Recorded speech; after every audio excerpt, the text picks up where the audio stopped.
At sabi nga po, ang utos ng tao ay pabigat. Ilan po natin sa Mateo 23. Yeah.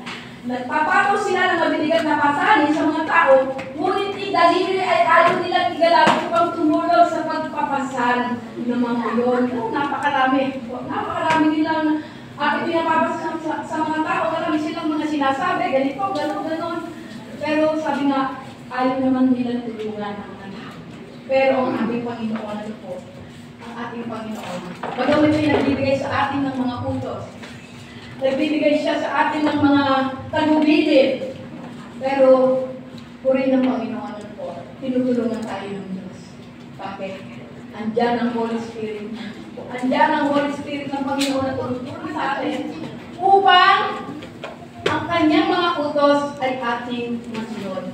Kaya yung mga utos ng Panginoon is not burden sa atin. Kung hindi pampahirap sa atin. At tingnan po natin sa Matthew 11. Ano po?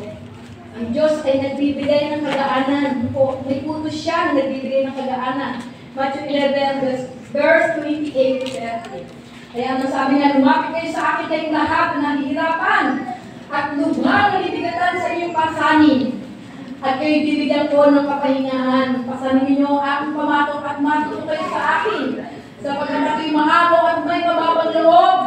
Makakatagpo kayo sa akin ng kapahingahan. Amen. Sabi nga doon sa utos ng Diyos, kung ating susundin, ano po yung kanyang paanyaya na lumapit tayo sa Panginoon, ano po sabi, makakatagpo tayo ng kapahingahan.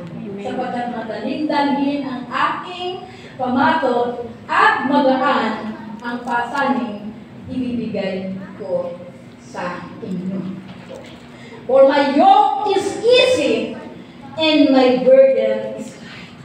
Magaan.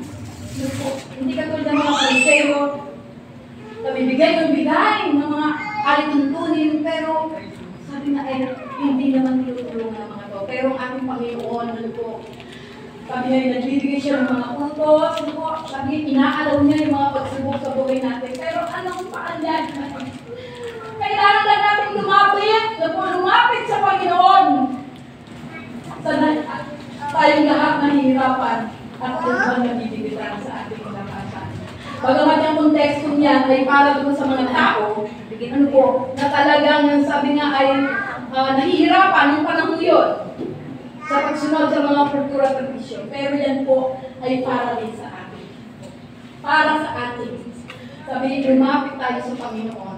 Sapagkat ang utos ng Diyos po, sabi nagbibigay sa atin ng kapahingahan. At ano sabi, mababa siya at maamo ang Panginoon.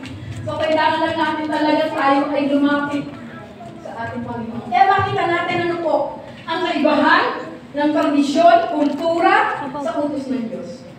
Ang turo ng tao nagpapahirap, nagkukulong. Pero ang utos ng Diyos, ang salita ng Diyos, ang batas ng Diyos, nagmamalaya at nagbibigay ng kagaanan.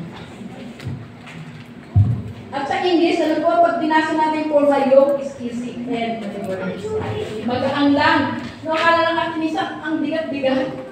Ang bigat-bigat, ano po, minsan sasabihin natin, ano ba naman yan? Napakabigat naman ng problema ko, sunod-sunod. Pero alam po, God will not allow pag hindi natin kaya. Kasi ang ating Panginoon, sabi ni engineer yan eh. Ano po, engineer ang ating Panginoon. Sabi niya, He knows the plans. No? Alam niya yung bigat na kaya lang natin dahil bakit hindi sa tayo magtataka. Magtataka kayo, bakit may mga tao na sabi na kayo, nakakabigat